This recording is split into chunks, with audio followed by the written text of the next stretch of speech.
And welcome. This is going to be such a great episode, and I have to tell you guys, I know you guys appreciated the debate I had with the Trump supporter about right violence versus left violence last week. I have another one this week with a young Earth creationist, and he's going to argue that giants don't exist. I will try to argue giants do. I mean, he's going to argue giants do exist because the Bible says so. I'm going to say they don't, except in this case, because I have a comedy giant with me right now. The only kind of giant that exists, and that is Mr. Scott Dikkers. Scott, you are one of the founders of The Onion, the longest-running editor, and at one time the owner, if I'm not mistaken, of The Onion, as well as author of a ton of books. I've got them all here because I'm a legit Scott Dikkers fan. Movies, television, you've done it all. Scott, welcome to the show. Thank you, Michael. It's great to be here. The short answer to your half a question there is there were two guys who founded The Onion in 1988, and I helped them. I was on board from issue 1 as a writer, cartoonist, etc. And then a year into it, they sold it to me and a couple of other guys. We bought out the third guy at one point. So I was owner, editor for most of the next 25 years or so. And so that's, like I said, the boring long answer to, am I a founder of The Onion? That's what I am. Yeah. And that's, man, I mean, that is some notable stuff there. I remember going to a party 23 years ago, and whenever it was that Our Dumb Century first came out. Yeah, 99 that came out. Yeah, so it was like a Hollywood party, and I just remember I was like, what is going on? Like, it was like this book is getting passed from person to person. Every person falls down laughing, passes it to the next person. I was like, I have to see. And of course, it was your book. Man, I remember specifically the headline, man lands on the fucking moon or something like that. Holy shit, man walks on fucking moon. Yeah. That was back then. That was satire back then, and we're going to such simpler times. I know. I was thinking about this. Like, I think a headline nowadays might have to be something like, I wrote it down here, Donald Trump does reasonable thing in measured grown-up fashion. And that would be a hilarious satire headline in today's day and age. So, I mean, I want to get into all that. I can't believe how serendipitous this worked out, where I wanted to talk to you about the future of comedy in Trump's America. We booked this interview 3 weeks ago, and then the last week, this just became the most relevant thing ever. So, I mean, has something changed, Scott? Oh yeah, things are changing. Yeah, things are changing, and it's horrifying and terrifying. And I've never liked fascists. I literally hate them. My whole life, I've hated them. My mother, bless her heart, had all these books in our house about Nazism and the Third Reich. She was like an intellectual and a reader. And it was very important to her that we know the history of that in particular, we, her kids, because she kept saying, like, the thing that because she was a kid, but alive while it was happening. And she said the thing that boggled her mind and the minds of most intellectuals was, how in the civilized modern world could this have happened? Yeah. And she wanted to study that and figure that out. And that's the context that I grew up in. I would look at these books and, they have the horrifying pictures from the Holocaust, but also just like all the history of how the Nazis came to power, how people loved them. They were incredibly popular. Yeah. And my whole life, I was like, well, good thing that's behind us. That could never happen again. And then, I don't know if you saw this Charlie Kirk memorial. Oh, you looked like I saw it. Rennie Riefenstahl planned and designed that. And it was literally, and there's a meme going around the internet right now that I keep seeing that really resonates with me. It's a guy saying, I'm not that smart of a guy. I'm not so smart that there could be this many people dumber than me. Yeah.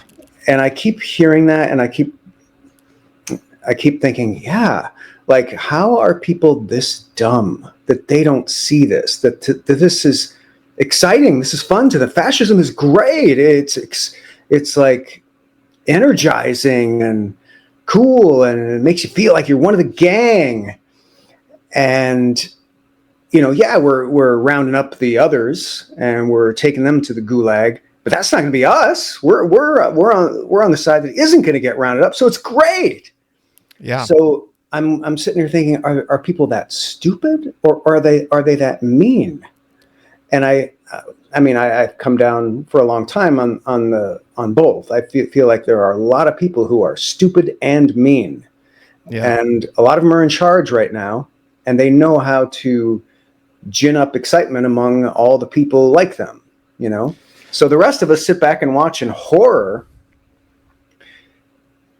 seeing, we all see where this ends, and they literally don't even see how it ends. It doesn't seem like a bad idea to them. It seems patriotic and godly. I can't tell you how many times at that Charlie Kirk thing they said, and the Holy Spirit of God is here. And I'm like, oh my God, you guys, it's the devil. It's the devil. Get out. Get out. Look at all the red.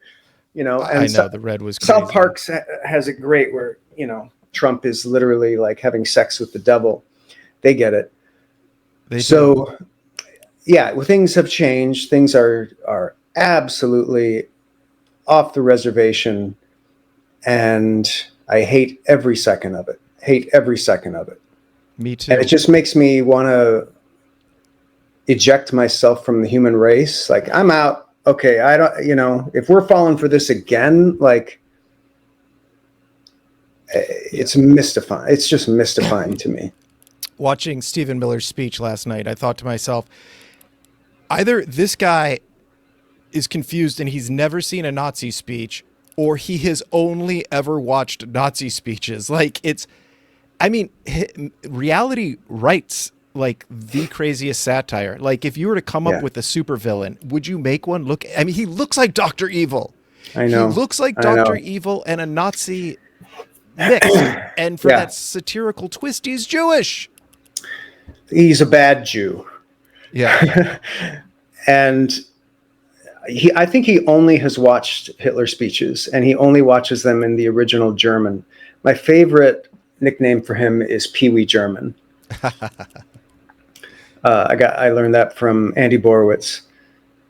Yeah, and then Tucker Carlson's speech was another one that was like, that guy's always been like a super creepy white replacement theory Nazi guy, but just to see them all in one place and be all holier than that. And of course there's hypocrisy and irony like out the wazoo. Like, that's what these people are made of, hypocrisy and irony, because they're literally glorifying a guy, Charlie Kirk, who was all about civil debate.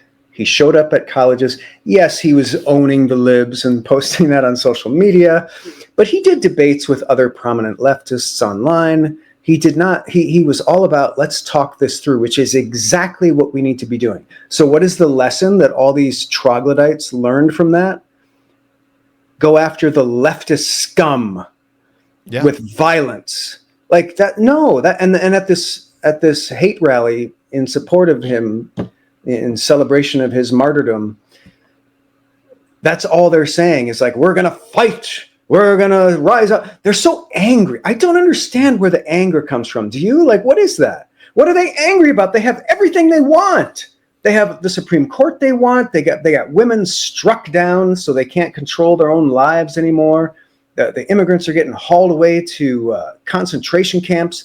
They love this stuff. What more do they want?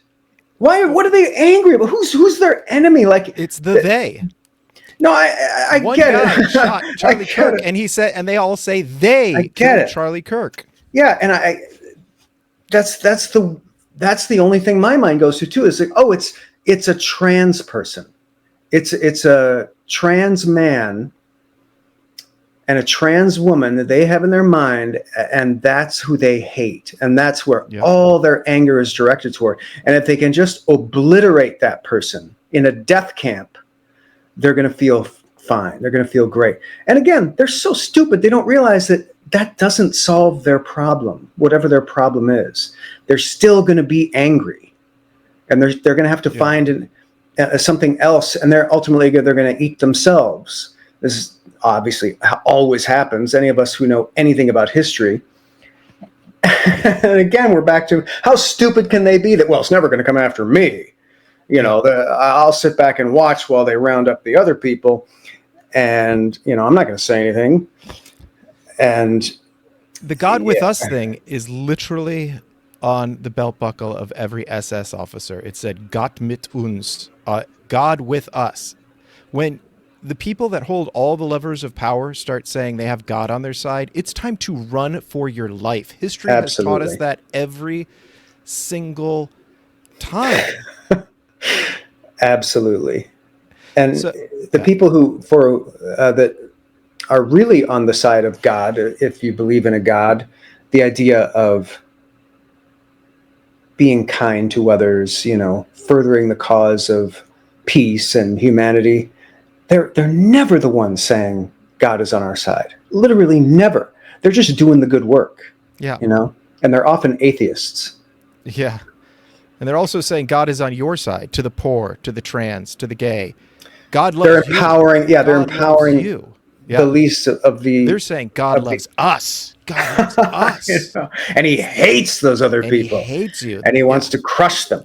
So, it's dark times. And part of me is comforted that it's not as energetic as Hitler's fascism or as Mussolini's fascism.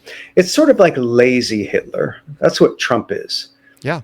He's got a lot of like hardworking goons and orcs who work under him, like Stephen Miller and all those monsters and ghouls who are implementing all these things. Yeah. But Trump himself, like if he were like a young, energizing, passionate figure who's out there rallying the dullards like he was maybe 10 years ago, even, it would be more scary. But right now I feel like he's dying. He's on his last leg. He can barely breathe. And that's the weak leader at the top really does affect a fascist movement. Like they can't stand that. They need the leader at the top to be incredibly virile, which is why Trump pretends to be so virile. But, he's got the cankles and the droop lip and everything else he's got going on now. That's some comfort to me that it seems to be waning. And I think when Trump finally dies, I think everybody's going to be, I don't think it's going to be a Charlie Kirk situation where it's like, he's our great martyr and we must live on. I just don't see that happening. So many Republicans are biding their time and they're just biting their tongues because they see the whatever charisma he has amongst the rabble. It's just going to evaporate. And JD Vance doesn't have it. And so I don't think it's a long-lived but we've also movement. Been wrong about Trump 100% of the time. And we've been wrong about the things that would take him down 100% of the time. I remember skipping down the street the night of the Access Hollywood tape. I'm like, it's over. Oh, my God, I was so scared of this guy. It's over. No one comes back from that. That was the first of 100 times I was like, he's done. He's cooked. Yeah. I think when he dies, he'll really be done. He'll be done. Not his name. But maybe. I mean, I just don't know. The whole point of fascism is they're going to do away with democracy, so we won't have a choice but to follow them anymore. If the levers of power aren't there for us to grasp anymore, then how do we take it back if they've removed the ability to take it back? It's a dark thought. And, I'm trying to think of fascist movements. I'm sure there have been some where there was a second in command, a surrogate, a son or whatever, who rose up after the death of the original fascist dictator, who was able to maintain the same strength. It's rare. It's rare. North Korea's on the third. So. Okay, there you go. That North Korea is a good example.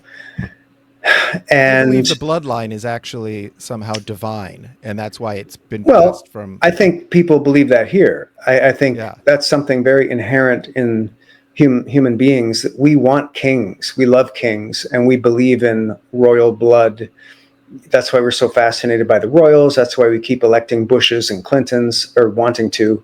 Yeah. And it's just very innate. So, but it's a little weaker here, obviously, than in North Korea. Like Curtis Yarvin, who's like this right-wing philosopher that they all follow, is literally a neo-monarchist who believes we should have a king. totally, yeah.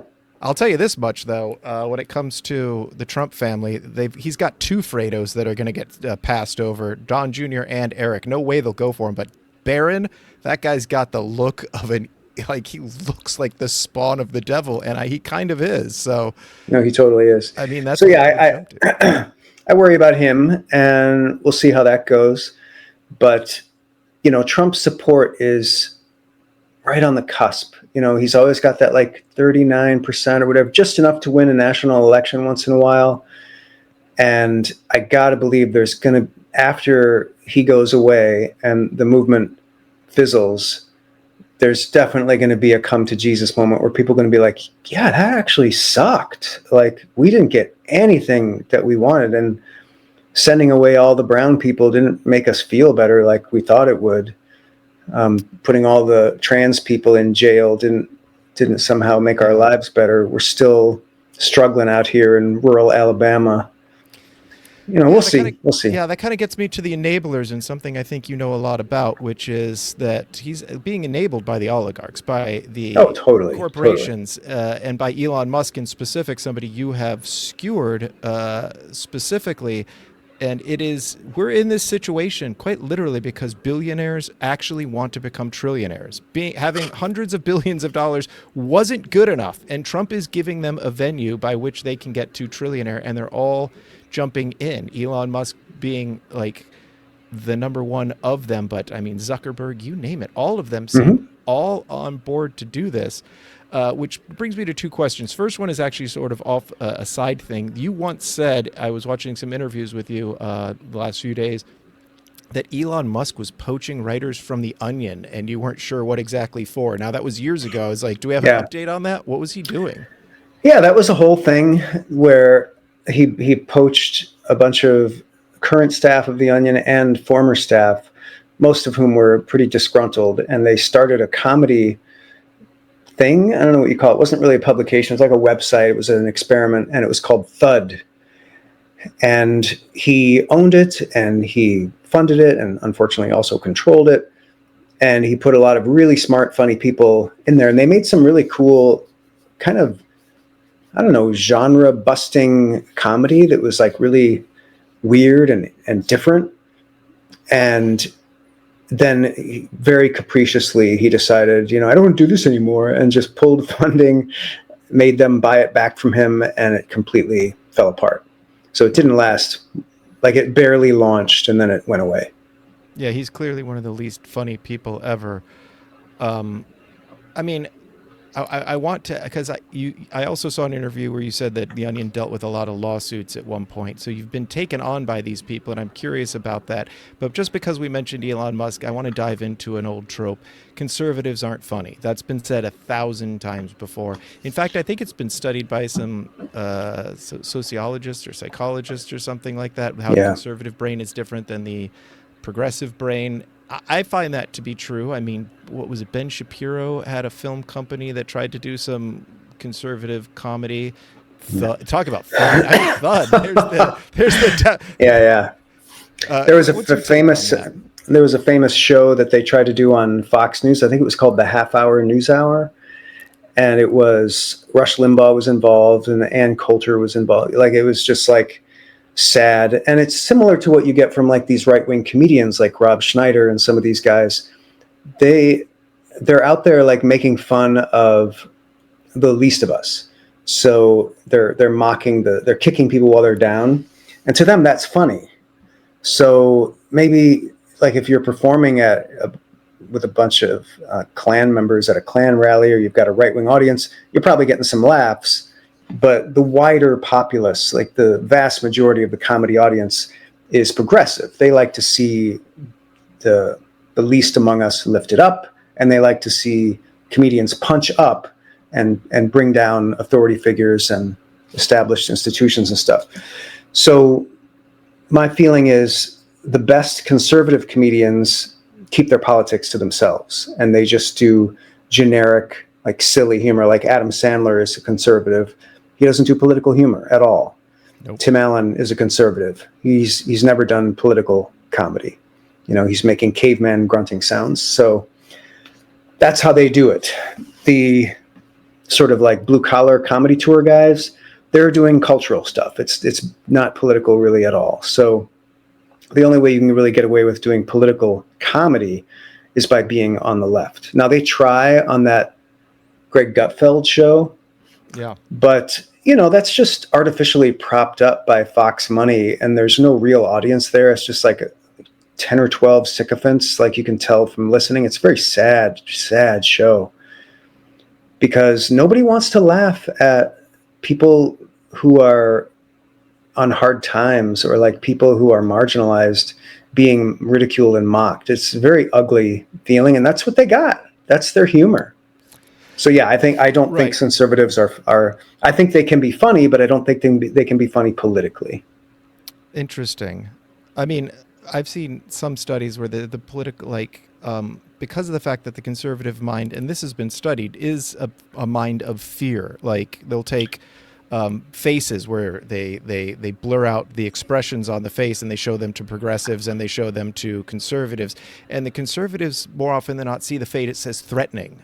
You know, totally. When they can't possibly see the expression, they say, "Oh, that's a threatening face." You know, right? They operate off of fear, so it is different. I will say this much, though, as far as it's interesting, though, that Greg Gutfeld and a lot of those other comedians, Rob Schneider, they punch down, they'll make fun of the homeless or something like that. Tony Hinchcliffe sells out 30,000 seats a night, and he literally comes out. I feel like his deal was like with Rob Schneider and other people that tried to make conservative jokes, maybe about tax policies or the rich or something like that. People are like, I don't really care.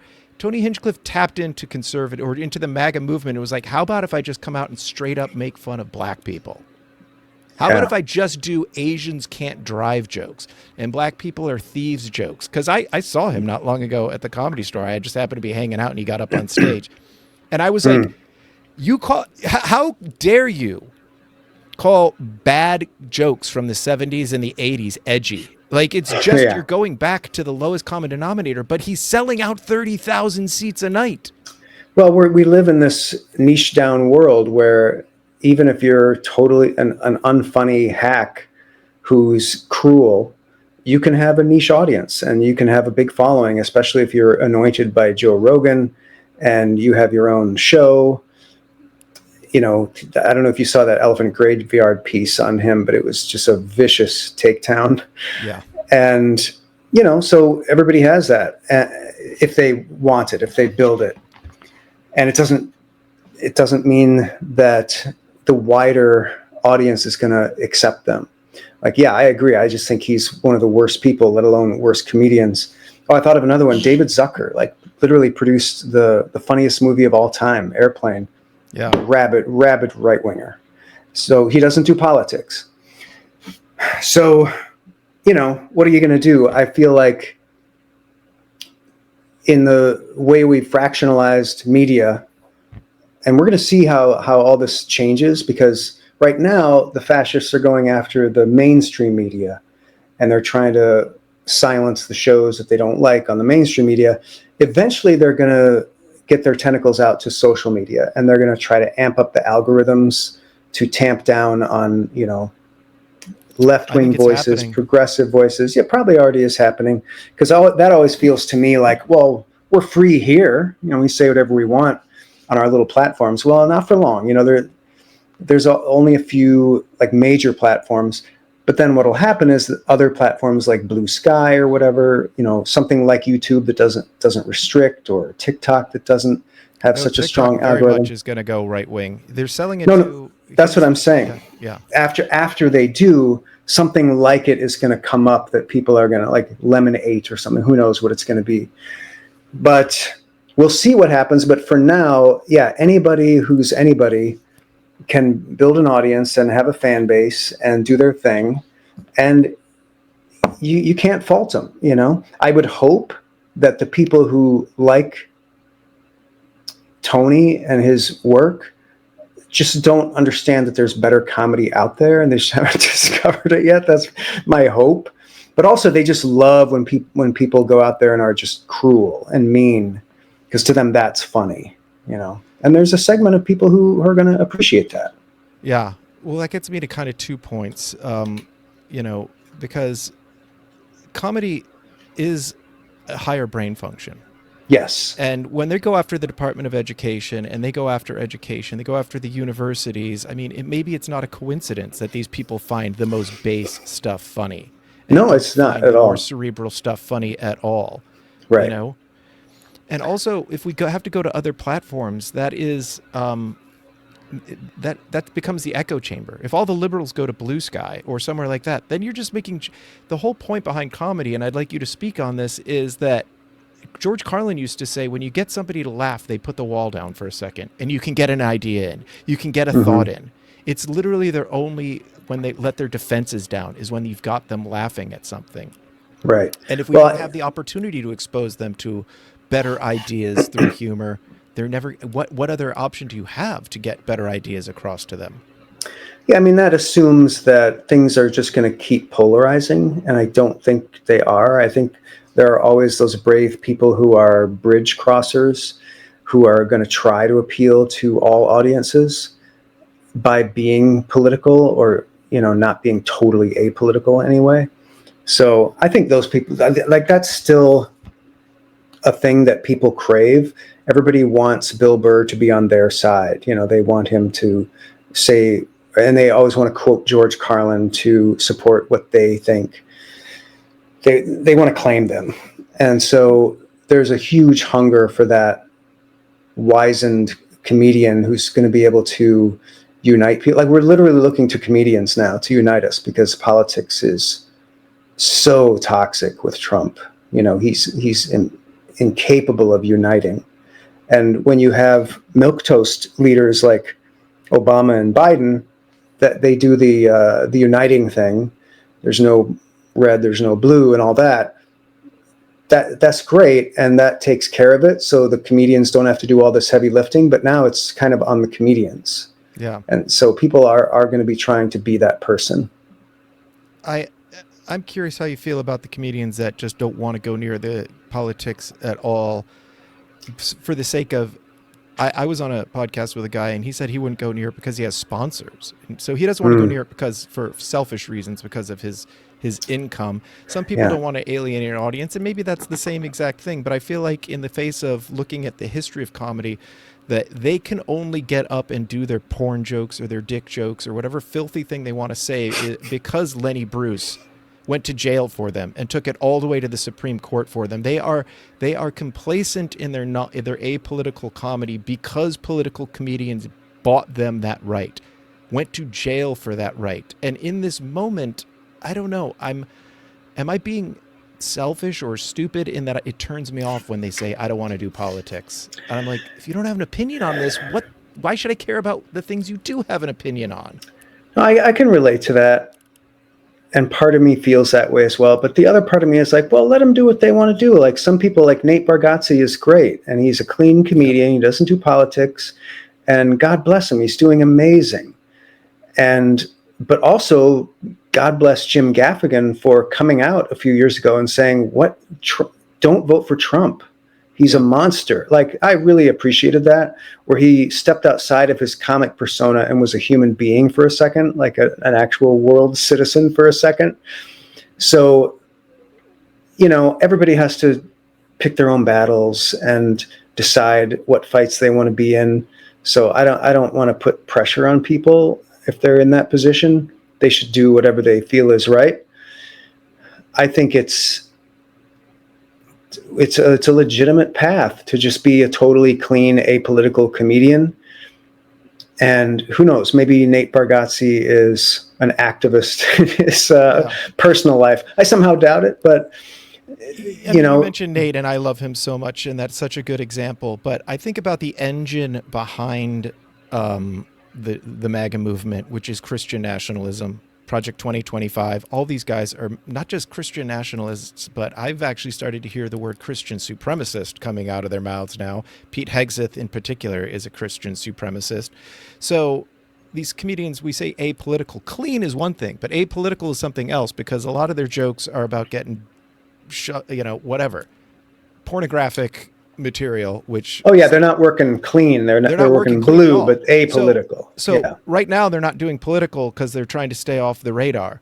But if we don't take this thing on directly, what's next is their porn jokes and their dick jokes, and they're coming on somebody's face jokes or whatever it is. That's what's waiting in the wings. That's next, and so they're not on the radar yet, but they will be. And maybe they're going to wish they took it on directly now before it was too late. I mean, these are exponential problems. They grow. The longer you let it go, it's cancer, I agree. And that's why I wrote my book about Trump in 2015. As soon as I saw that, I was like, not this shit, not this shit. And then you just feel so impotent because you put out a book and even does pretty well, and it's like, doesn't make any difference. You're not going to break through. And so if you did like a Charlie Chaplin thing, like he did with The Great Dictator, and you have this impassioned plea against fascism, would it be heard? Like, would people care? Would it matter? Or would they say, stick to your jokes, buddy. We didn't come here for a political lecture, So I love what South Park is doing. I love anytime somebody... And, nowadays, of course, you have non-professional comedians. You have like the regular person out in the street doing things on social media that go viral that any professional comedian looks at and just gets jealous. Like, oh my God, I wish I'd thought of that. It's so great. It's so funny. Yeah. Like the guy who's walking around behind the National Guard in, you know what I'm talking about? Oh yeah. In DC playing the Imperial March. Imperial March. It's just beautiful and funny and brave. And we need more of that, and then we're going to get that. And so those are like the few little moments of sanity. Like, we're comedians. Our job is not to like save the world. Our job is to make fun of it and have fun. And so things are great for us when politics is not a total shit show. Yeah. When everything is like relatively stable, and then we can all have fun. But like when things are terrifying and just off the rails, like now, it's just we're elevated to a position that we didn't sign up for, Yeah, absolutely. But it all comes from these multinational corporations and these mergers and these conglomerations. I'm sure. Right, with the Kimmel thing, yeah. The Kimmel thing. That the FCC rule was something like you can only be in 38% of the households, and those rules have been tweaked, endlessly. Imagine back in the 60s or 70s, somebody owning like all four networks. It's just like wouldn't happen. We believed in competition at one point. Right. So there's, we have no guards against trusts and big monopolies, and obviously Trump just wants those to be as big and monopolistic as humanly possible. And they want them to be. Of course, because of course. Like I said, billionaire is not good enough for them anymore. They're all racing towards trillionaire. So I feel like that is the one place maybe we can have an impact. I mean, people canceling their Disney subscription, it's a small thing, but I think perhaps they'll cave to that pressure. But then what happens? Then Trump takes on Disney directly. I mean, yeah, I don't know why the corporations cave so quickly, but these guys are obviously students of fascism, and they know how things work, and they know that corporations immediately cave to fascists because they win. They get everything they want out of fascism. So I don't see any company fighting really, though I did hear that they initially scrambled to see if they could get Kimmel back because they saw the backlash.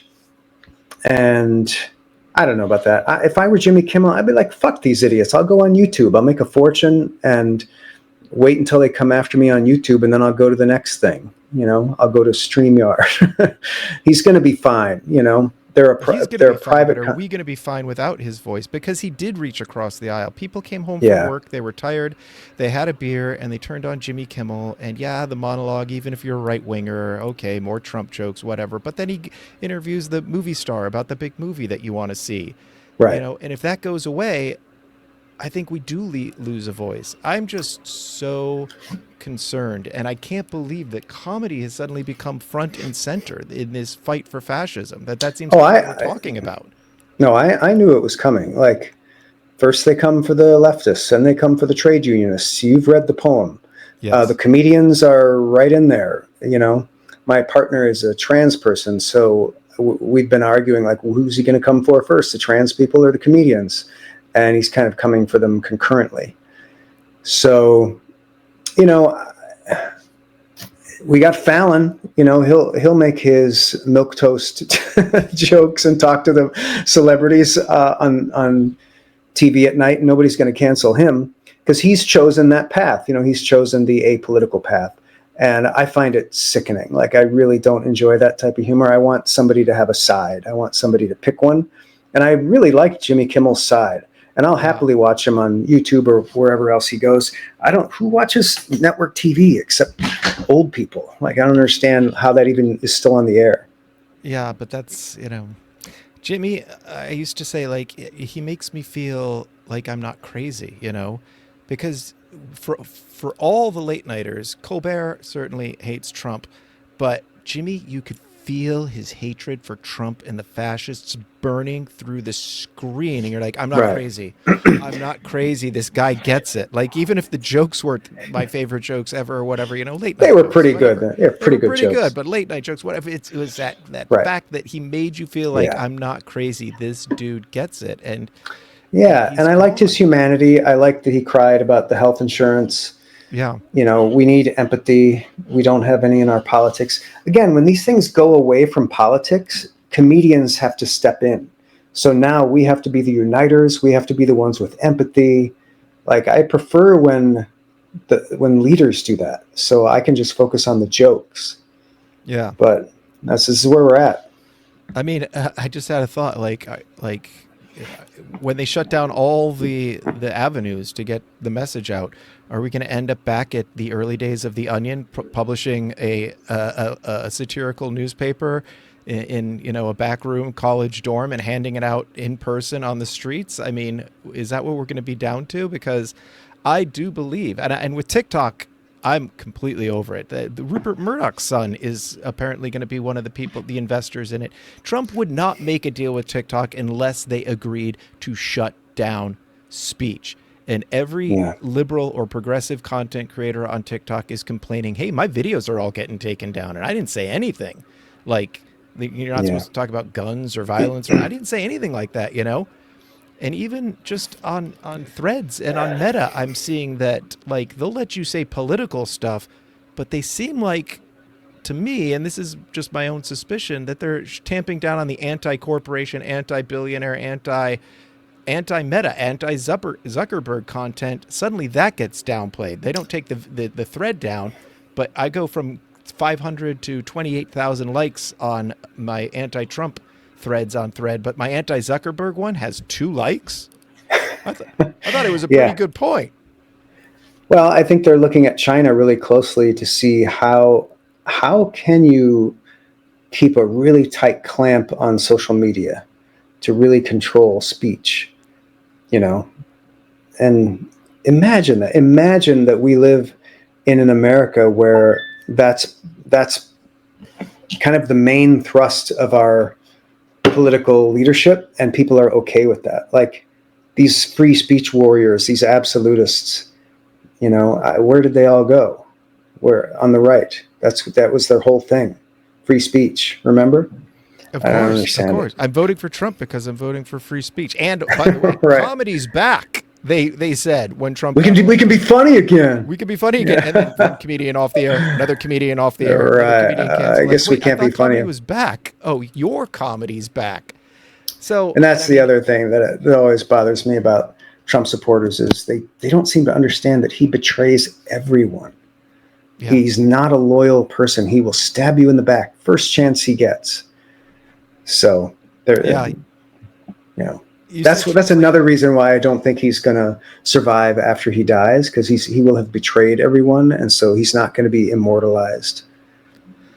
I don't think that the Republicans at the top are going to exactly shed any tears when Trump goes. No, they're embarrassed that they have to support him. Like the most embarrassing of all, and the one that I look at with fascination, because he's like the living embodiment of a gutless toady, and that is Marco Rubio. Oh, Like that little he would Marco. that he would join the cabinet and he would do his bidding, and he clearly knows it's all wrong and it's totally like destroying America, but he's like right along with it. That one just gets me. That one's fascinating, just Yeah, fascinating. Like, and how's he going to explain that one after? but I mean, it is the forces behind Trump that are pushing him towards their goals because they know he's rudderless. That I like to say that at least Hitler had like an ideological message, and his was Mein Kampf. Trump's message is just mine, mine. It's It's all true. mine. It's true. And so, but in that vacuum, in that ideological vacuum, these really dark players have jumped in. Christian Totally. nationalists and Yep. white supremacists, and Yeah. Uh, no, I totally couldn't agree more. It's like that Star Trek episode where they go to that planet that's run by the Nazis, and their leader is drugged and propped up in front of a microphone and made to say things. I think that's much closer to what we're living than actual Nazi Germany. yeah. So Yeah. again, I was going to ask you. You've taken on some corporations before. You said that you've dealt with the Onion dealt with lawsuits, and that's what's it's not even lawsuits. I mean, Trump is suing the New York Times, Penguin Books. He's suing a lot of people over these free speech issues, but he's also using the levers of power, such as the FCC Right. and whatnot, to go after them. But when you were taken on with the Onion by these corporations, or who was it exactly that was suing you? Is it okay if I ask that? Sure. No, there are many, many, many. And, Trump and his lawyers sent us a lot of cease and desist letters as well, because we made fun of Trump a good amount. And that also is a comfort, that I feel like he's got bigger fish to fry. Like the Onion is just below his radar now, and I don't see him ever coming after it or anything. I don't see him trying to shut it down. But when the Onion would get a threat from any type of corporation or president or anything, we just keep doing what we're doing, comforted in the knowledge that we have freedom of the press and we can say whatever we want, especially about a public figure. And I do worry that the court system, it does not appear to be holding steady. The Supreme Court is a joke, but Trump is losing a lot of court battles. Is he going to abide by the court orders? That we don't know. But the Onion has never had to go to court to defend themselves against a suit or anything. It always falls apart before it ever gets there, because our lawyers would always say, well, we have the freedom of the press. What are you going to do? It's a comedy. It's a satirical publication. It says it right there in the masthead. This is not to be taken seriously. And they go away. So, yeah, Yum Brands, who owns PepsiCo, Taco Bell, they came after us. And, this is the main thing that is, for me, is the takeaway about the Onion getting sued by corporations or getting threats, is it happened as we were coming up. Before we were like a household name, they would see an article, somebody would pass them an article that would make vicious fun of them, and they'd say, I've got to sue. And then they'd send their letters out, and they get their lawyers to mount a big offense. And then they'd learn, it's a humor publication. They're trying to be funny. I guess we can't do anything. And then after the Onion became well known, everybody knows what the Onion is, the lawsuit threats don't even come. You make fun of Yum Brands, you make fun of Frito-Lay potato chips, and they send you a gift box of potato chips. It doesn't matter how cruel you are, they're part of the fun, and they want to look like they're cool. They're with it, Hey, we can take a joke, and then, you have humorless people like Donald Trump, who was never going to get there. He's always going to be angry if you make fun of him. But we'll see what happens. If he ever does come after the Onion, that would be really interesting. It would only help the Onion. We hope, but what if Yeah. they can actually shutter it? Because this is, just to be clear, this is how Orban did it in Hungary. This is how Putin did it you just get your billionaire, trillionaire friends who you've emboldened. You've made them into these multi-billionaires / trillionaires. You get them to buy these companies and just shutter it, or fire everybody that's talking shit and hire everybody that was going to sing the praises of the dear leader. And you don't even need to change the laws to do that. You just use unbelievable deep pockets to just buy everybody that's creating dissent and shut them down. Yeah, Elon has done a good job with that. That's kind of his tactic. And it really is shocking how fast we've gone from zero to Orban in this country in less than a year, isn't it? I mean, I heard a person on NPR who was a historian who studies the Nazis, and he said what took Hitler 8 years, Trump has done in 7 months. And that was 2 months ago that story ran. That was before any of this stuff has happened. Yeah. And it's the boiling the frog thing that's really just maddening, is that it does seem like it's happening fast, but it's happening slowly enough that most people think nothing's really happening. People are just not even paying attention to politics. I see other people getting rounded up on TV. It's not me. Nobody I know is in trouble, so I guess it's okay. People think a defense of what happened to Jimmy Kimmel is, well, he wasn't funny. It's like, it doesn't matter. He could have been trashing Nancy Pelosi every night, and I still would have stood up for him. And he did, for one, he did. But my point is, he could have been the most far-right comic in the history of the world. And us on the left would have stood up for his right to say it. Why are you not standing up for his right to say it? One of the dumbest comments I heard about his getting canned was from Adam Carolla, his buddy from the Man Show. I didn't even click on it because I saw that it was a defense, and I was like, I can't. What did he say? He said, well, the thing about it is what he said was inaccurate. Mm-hmm. And that's why, and I'm like, you idiot. First of all, it was not inaccurate. It was perfectly accurate what he said. That, if I'm paraphrasing here, but he said that MAGA is desperate to prove that this shooter was not one of their own. Absolutely true. That's all he said. Secondly, Adam Carolla, you really think the Trump administration is concerned about accuracy?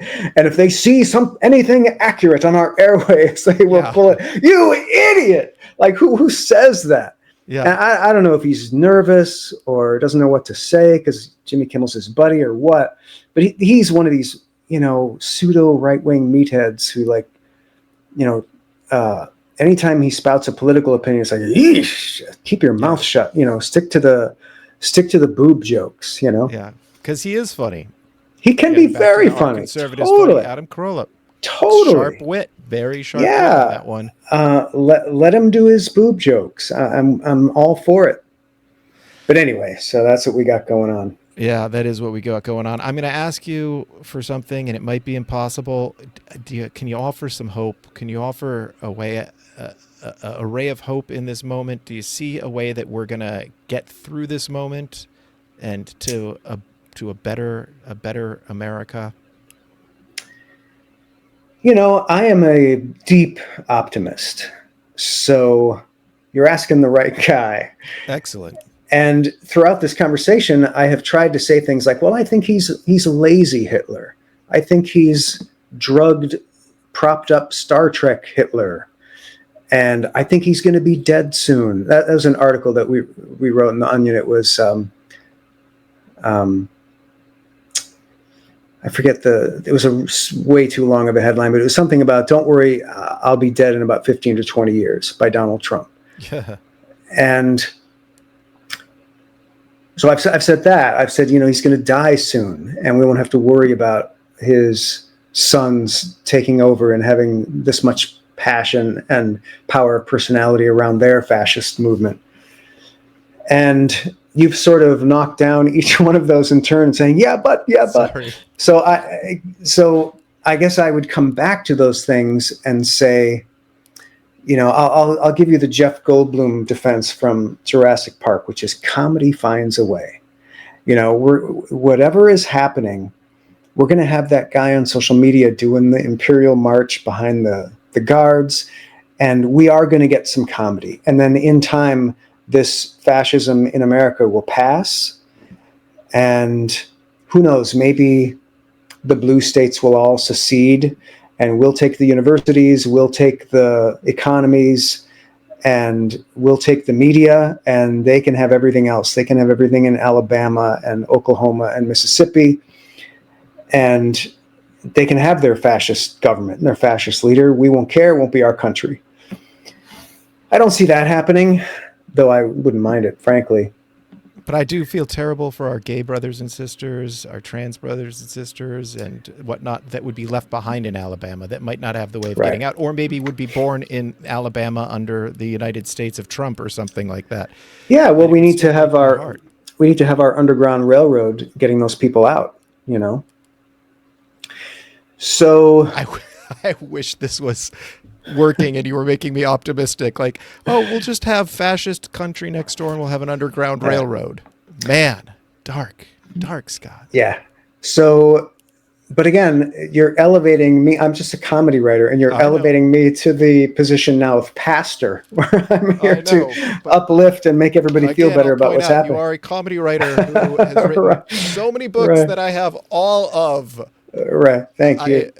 That makes me happy. Is somebody who has had such an impact on my life, and that's why it's such an honor to have you. And you got a new book. Do you want to tell me about it? Because it'll be added to my collection immediately. Yeah. So the Onion story is. I'm very excited about this book. It's the rollicking story of the Onion's founding up to the present, and my part in it, which is significant. And it's a lot of laughs. It's coming out October 28th. And I'm going to do a big launch online. That should be a lot of fun. And yeah, so I've given you all my best optimistic. All I can say is I feel optimistic. I feel like Trump is very impotent. He's very weak. And all these people who are doing things in Trump's name, no one likes this stuff. Literally, no one likes it. So as soon as they push too far, people are going to be like, whoa, not interested. So we're going to have to endure a little of this for a while. And I do think there's going to be a strong movement among the sane to roll back some of the terrible policies that Trump has implemented and to reinforce some of the guardrails of democracy, some of these, norms that weren't codified in law. Those are going to be codified in law so that this can't happen again.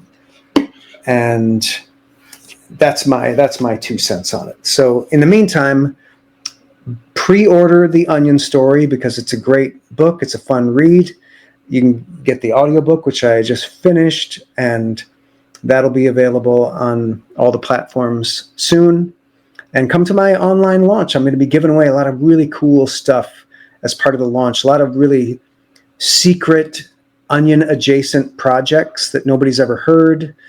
That'll be super fun. We're going to have kind of like a watch party, a listen party, and it'll be a real fun deep dive into Onion history and Onion lore.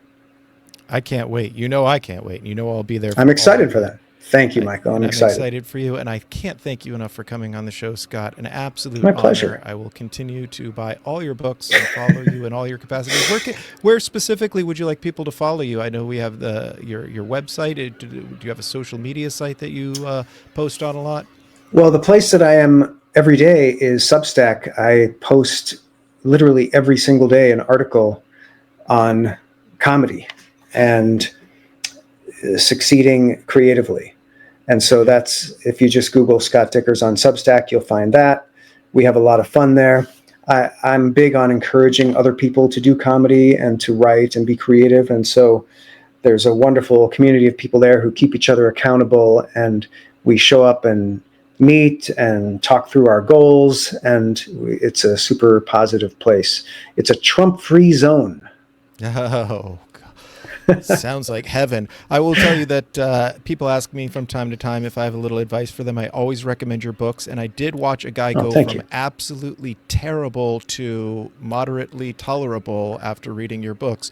And that was only in the short term. So who knows? He may continue to all the way to greatness because Yeah, we'll the send. philosophy works. Thank you. We'll send Tony Hinchcliffe some books and see if that helps. Oh, my God. But no, it's a thing. Like my whole goal with these books, the How to Write Funny series in particular, was to write down how it's done. Because when I was starting out, nobody had done that, and you had to figure it out. It was a real mystery: how to write jokes, Yeah. how to structure them, what's funny, what's not funny. And my feeling is it's a science, and anybody can learn it. It's not one of these special, only certain people have the talent or whatever. That's nonsense. Anybody can learn it. So when I started teaching it at the Second City, straight out of the Onion, there would be people with no comedy experience who would come into my class, and after 8 weeks, they're getting hired to be a full-time comedy writer at the Onion. Get out of here. No, it totally would happen. Ooh. So it's totally doable. There's no reason anybody who doesn't want to be funny can't be funny. Absolutely. And I'm just going to close on this and give me a short answer, but I know how I feel about it. What are you telling your students when it comes to using AI to write comedy or to? I'm telling them, feel free to use it. Just know that it's basically the same as having a really unfunny comedy partner. That's the right answer. Thank you for saying that, because I find it to be absolutely abhorrent that people are using it. An unfunny comedy partner is better than no comedy partner sometimes, because sometimes you just need somebody to throw out an unfunny idea, and that gives you an idea for a funny idea. So I'm all for it in that way. Yeah. And Michael, congratulations on all your success, your screenplay, your comedy show. I'm super excited for you. Thank you for sharing that. Absolutely. Thanks again, Scott. And we will talk. And thanks to for you having soon. me. Absolutely. Scott. Have a good one.